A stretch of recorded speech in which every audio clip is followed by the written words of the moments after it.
सत साहिब बंदी छोड़ जेल में गए हुए हैं, तो क्या लगता है कि सच में वो जेल में है? क्या बंदी छोड़ इतने कमज़ोर हैं कि उन्हें कोई जेल में कैद कर सकता है? या किसी भी संत महात्मा को ले लीजिए, क्या वे कभी कैद हो पाए? और सबसे बड़ा जो बंधन है, जो कैद है, वो तो असल में शरीर ही है। क्या ये शरीर भी हमारे लिए एक कैद नहीं है? खैर, इस शरीर से तो एक दिन हमें निकल ही जाना होगा, लेकिन हर वो संत या महात्मा जो कि उस मालिक के साथ एकीकार हो चुका है, वह शरीर में रहते हुए भी मुक्त है, वह किसी कैद में नहीं है। तो निश्चित ही एक संत को चाहे हम किसी भी तरह की जेल में बंद कर दें, वो मुक्त ही है, उसे कोई कैद नहीं कर सकता। और देखिए, लॉर्ड कृष्णा जेल में पैदा हुए तो क्या वो सच में एक कैद में थे? और जब उनको बाहर आना था तो क्या नहीं आए? और जब किसी महात्मा या उस मालिक के साक्षात अवतार को किन्हीं कारणों से जेल में भी जाना होगा, तो क्या वो अपनी मर्जी से नहीं जा सकते? जेल की तो छोड़िए, वो नरक में भी जा सकते हैं, क्योंकि नरक में भी तो पापी लोगों का उद्धार करना होगा। या उनको छोड़ दिया जाए? क्या जेल में जो कैदी हैं उनको ज़रूरत नहीं है एक सत्संग की या मालिक के दर्शन की, ताकि उनका भी उद्धार हो सके?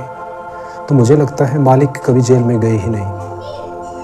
अब सद्गुरु रामपाल जी या कोई और महात्मा हो, वो उस जीवन के परम शिखर पर जी रहे हैं जहाँ की उनका कैद होना असंभव है। वो अपनी मर्जी से बाहर भी रह सकते हैं और अंदर भी जा सकते हैं, या संसार के किसी भी कोने में हो सकते हैं।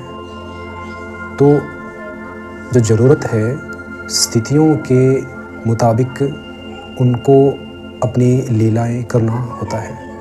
यही एक बड़े से बड़ा कारण होना चाहिए।